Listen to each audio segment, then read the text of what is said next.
Hey, what's up, y'all? This is Vandal from DAOrecords. We are here with Masia One and Alex. Yes, what's going on? What's poppin'? What's poppin'? How you doing? How are you? Yeah, I'm doing very well. Thanks for joining me. This is so awesome to have the two of you on the line in advance of the Freedom Fades mixtape launch. That's right. That's right. So yeah, like let's just jump into it. I want to ask the first question I want to kind of like dive into with is, obviously this project is about the global pandemic and what's been happening and isolation and all the things around it, but I want to know a bit more about your personal reasons for doing this. So Masia. Okay, my personal reasons for recording Freedom Fades. Well, I think that for us as artists, music is the therapy, when we're feeling restless, when we're feeling down, when we're feeling happy. For me, it's just writing, songwriting. And when you have, people that you love working with, that you love collaborating with, that's even more therapy because that's like shared ideas, shared energy to build something, and you see it come to fruition. You hear a song that starts with just a humming or a crazy idea you had in the shower. I holler at Alex like, "Yo, Alex, got this idea, this crazy song. What would happen if social distancing measures were wrapped instead of told in a boring way?" And he's like, "I got you, don't worry." And he already can hear the beat in his head, and it helps to have a good collaboration going. So yeah, I think that's it. I think it's like mental therapy. Alex? Nice. Yeah, kind of the same of getting out what's kind of building inside, being stuck at home, and which on one side is kind of bad because we're like social animals. We will like to talk with each other, mingle, even if we don't like too much each other sometimes. But we need that connection. And being stuck at home can be bad, but at the same time, I think this pandemic has spiked like a world of creativity because suddenly you have all these distractions that you get out of the house and out of some all of a sudden you're stuck at home and you have to distract yourself and you have to do something. So yeah, the best therapeutic thing to do is just jump on the computer and make music. um and Meja was right. She has that very annoying thing of dropping me vocals on my phone, and after that she says like, "Oh, what do you think of that?" And she dropped me like, I'm so fortunate because Yeah. it's not even on the Freedom Fades. Once I'm in a bus stop with my wife, and basically she drops me this that we're going to release soon. But she drops me this amazing song that I will honestly tell you that my first, and she has a message. Um, I asked her like, "What's this classic? I don't know this song."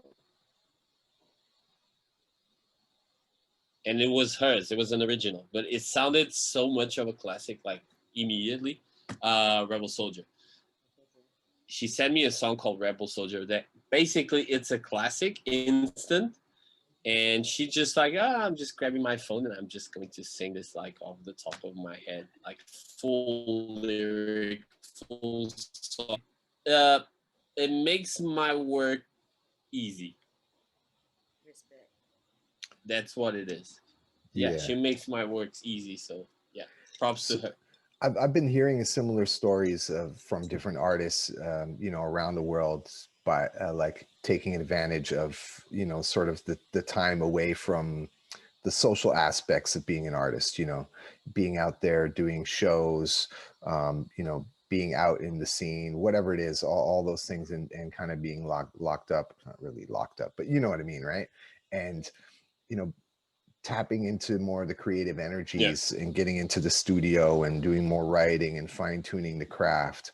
And so like, how was that in terms of working together? Because obviously, you know, you both were in Singapore at a certain time and you've worked together in the studio together, and now this is was an opportunity for you to what, like do it remotely. Was that a challenge or not a challenge? Like how did that evolve in this project?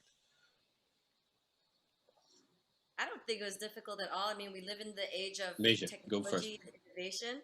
And as we mentioned, like Alex is like the male Portuguese version of me.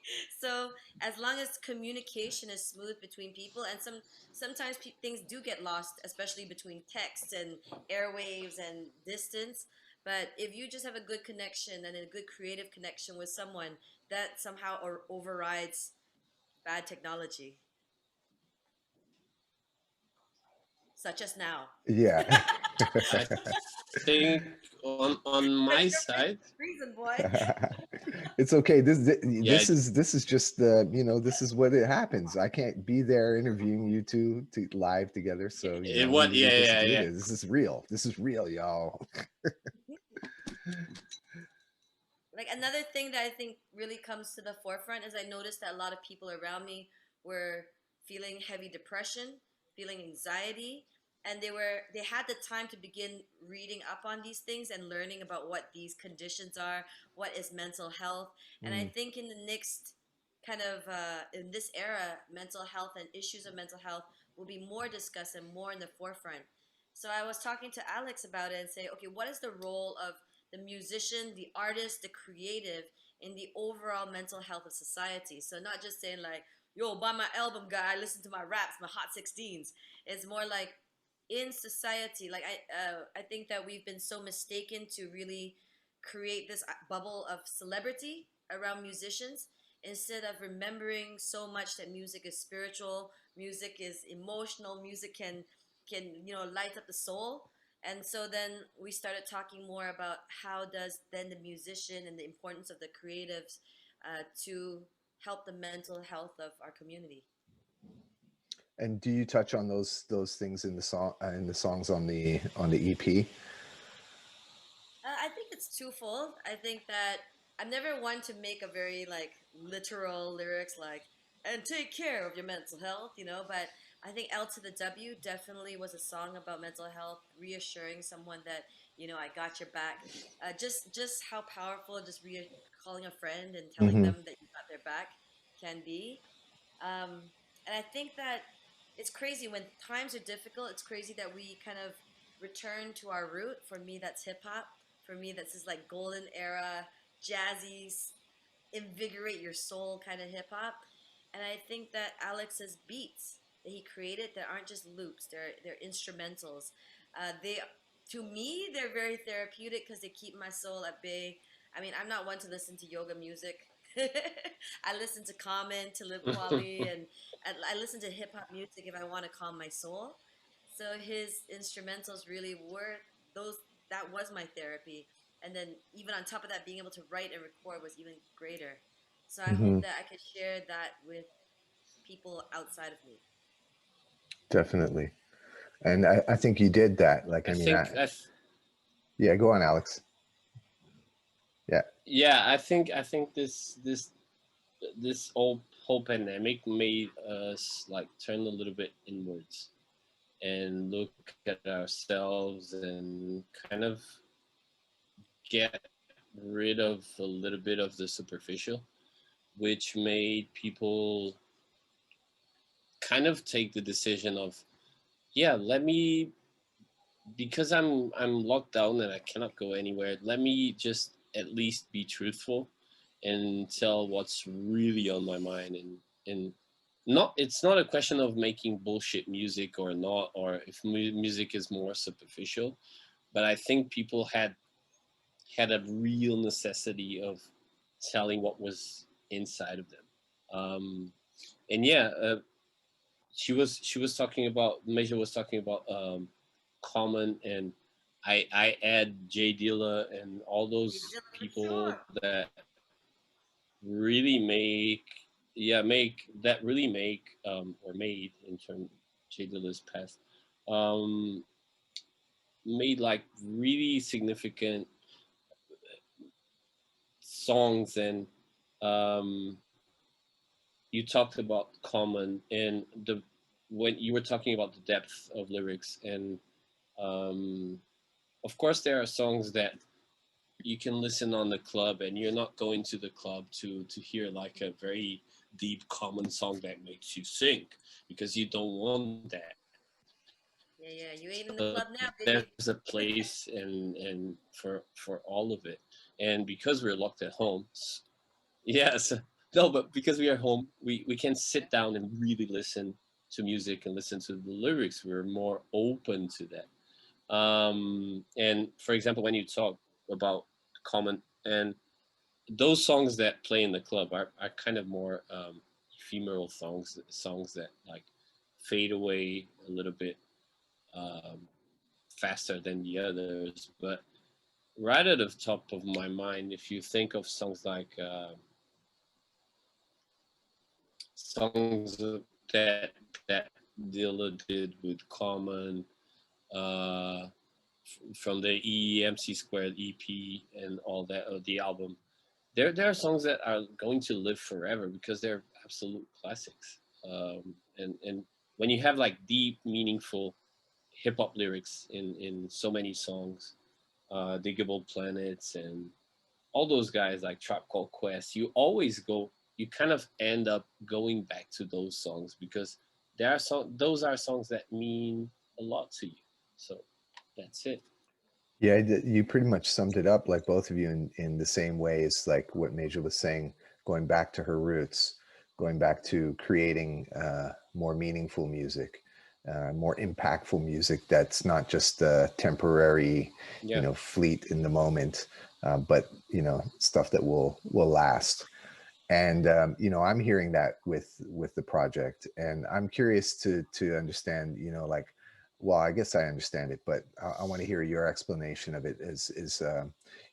Why did you decide to transform the EP into a mixtape? And what were some of the you know like, I know you use different elements that you couldn't include in the mixtapes or in the EP, so maybe you can go into a bit more detail about that.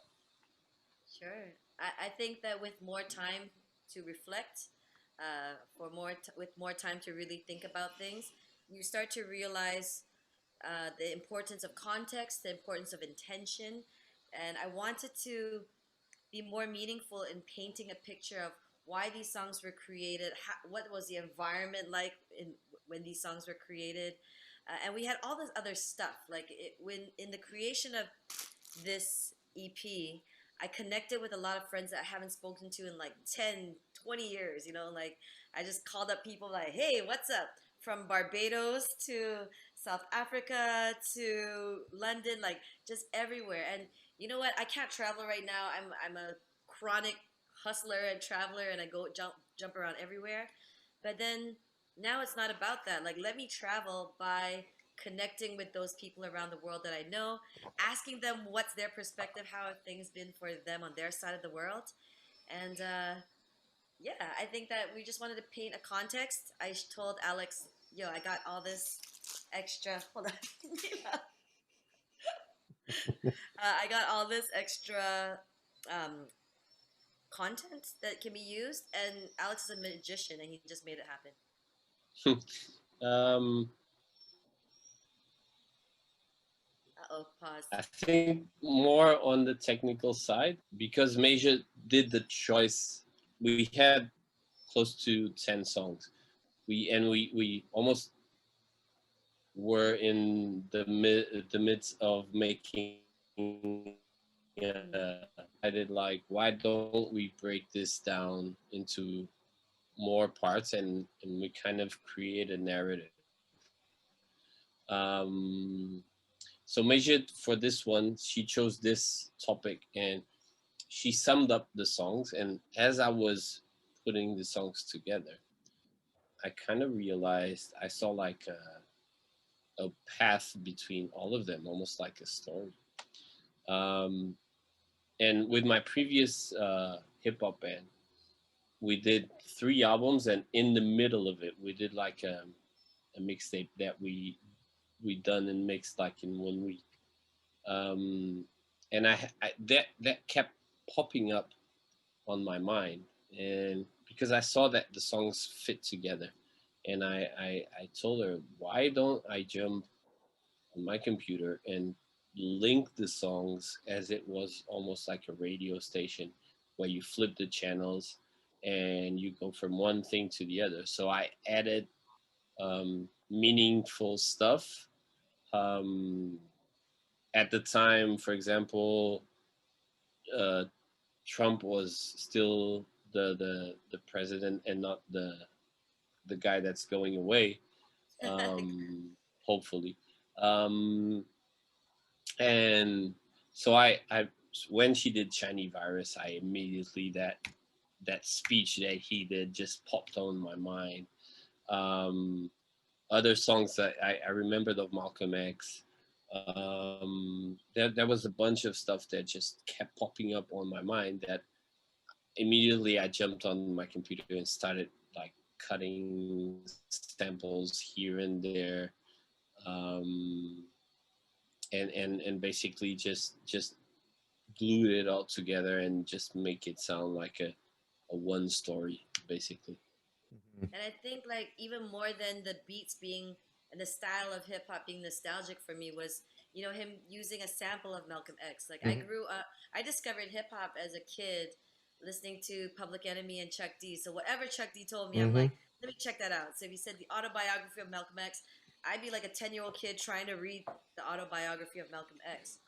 And I didn't really understand the political and cultural intonations of what I was reading as a kid, but I just knew that when I heard Chuck D talking about it, it must be something very urgent and something very important. And that's why I fell in love with hip hop. So to get these kind of samples and these beats, it brought me on a journey too. And I got to reevaluate, look back at what is the actual reason I love hip hop music? What is the reason that I've been in this culture forever? What is the reason that, you know, I love to rap? So Mhm. yeah, it was dope. So you also have a bunch of swag going along with this. Major, you're always known as the swag queen, right? My Um, queen. but yeah, show us a sample. Sure. So, as part of talking about feeling that the mental health issues would be coming to the forefront in this era, we made partial proceeds of this mask that I'm selling. We released the album as or the EP as a music mask. I'll show you how it works. Um, so basically, you have this beautiful album art done by Ebao Art in Singapore. Shouts out. It's a half half. But on It's this so side cool. of the Nice. mask, you have a Spotify code. So you Mm. basically can take your phone, scan in the Spotify app for the music, put it on your headphones, and then Mhm. put on your protection. So the idea is like the soundtrack to the pandemic, the protection to the pandemic, Mhm. and reaching out beyond yourself to actually contributing to a charity that supports mental health and suicide prevention in Singapore. Mhm. So three in That's one, dope. you know, not just talking about Meiji, it, but actually, you know, being a part of the solution. Mhm. Yeah, it's Meiji, explain the filter. The what? does the Oh yeah, filter there's a have a filter. mic? Yeah. Is there a mic in there, you know, that you can like Explain. Wait, this one didn't have a filter. I'm sorry, but there is a filter None. inside, and it's got a nice like it's washable, 100% washable, uh-huh. and it's got a nice little satin finish because I'm kind of atas. The empress need like Yeah. soft thing on their face, so this thing is nice and soft. Comes with instructions on how to use the mask, how to scan Mhm. the code, and that's it. And I mean, I think stickers. that I'm surprised that more people haven't been releasing albums as masks because it's very like it's Uh-huh. useful, Yeah. and I think the simplest ideas are good innovations. So as creatives, I was kind of thinking like, how can we innovate and step up to the times? Nice. So I guess we're like we had a really great chat, and I know that we could go like on and talk about so many things, but you know, I want to just let people know, don't forget Friday, the 20th of November, and that's what 11:30 p.m. Singapore time, and that's 10:30 a.m. Eastern time. You find all the information down below. Of course, all of the links to connect to Alex and Masia One and the Freedom Fades project will be below in the description. But Cryptovoxels, I know, like, you know, you're new to this, and I just Yeah. like, you know, I want to get your thoughts on the venue. I mean, in speaking about this is a time for innovating. This is a time for learning new things. Um, of course, I had to hit up DAOrecords and be like, all right, I know I've been watching you guys for a minute. I know that you've been kind of trying to tell me about new movements. I don't know what this hashtag crypto art I keep seeing pop up on my scrolls. I'm like, but I love the art and I love what I'm seeing. So I wanted to understand a little bit more. And I think in a political context, in a global context, you know, I have friends that are in the front line of protests happening in America. I can see that systems are being kind of shook, like things that we think would never, foundations and authority that we think would never have been changed or shaken. You can see kind of it's happening now. And so uh, I was very interested to see what is the next, what is the innovation, what does build community, what brings us back to giving a shit. Sorry, can I cuss? Of course, of course. Internet. So yeah, that's why I decided to kind of explore this. And the first time I saw the Cryptovoxels Nusantara Records shop spot, I was like, this is perfect. It's purple. It's got the vibe, and yeah, absolutely.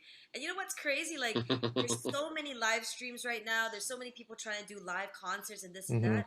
But when I could kind of go into this pixelated form of myself, my avatar form, and explore this Cryptovoxels environment, I was like, why do I feel this is more tangible? This has more heart. This has more creativity in the creation and possibilities. So yeah, I was really excited to start exploring this world. So, Alex, your thoughts? Alex was just telling me about Warcraft. Oh, yeah, true. I think he's Yeah, on a bit of delay. Major sent me Major sent me. Yeah, I am. Major sent me a link so I could explore, and my immediate thought was like Minecraft. This is like a cool version of Minecraft crossed with Second Life, because I just saw the possibilities of it all. It's like you're traveling, you're making yourself go to another place that you can find a community, and that's for me, that's the most important thing, is the sense of community, and that people are together in a space that they know they feel safe, and it's their space. It doesn't matter if it's a bunch of blocks or if it's a very beautiful thing. It doesn't matter, because when Major told me about crypto art, and I went to take a peek, and yeah, Tupac pixelated is amazing. Basically, it's almost like it's not a question of it's cool or not cool. I think it's a community, and that's the biggest thing to take away from that. And I'm kind of excited that we're kind of in that, and able to. We got you. We got you, man. You're able to do it. Yeah. No doubt. Well, I want to thank the two of you for taking the time out and for joining me on this call, this little interview, this chat about Freedom Fades, the mixtape, the launch party on the 20th November inside Cryptovoxels, inside Nusantara Record Store, virtual spot, and it's going to be totally awesome. We've got a live performance. Shh, not going to say anything here, but we got a nice little live performance coming up exclusively in the venue. So all the information is below. Make sure you click through. Make sure you follow both Alex and Masia One, Freedom Fades. You know what to do. Thank y'all so much for joining me, and we'll see you virtually on the 20th on Friday. Peace. All right. Later. Take care, y'all.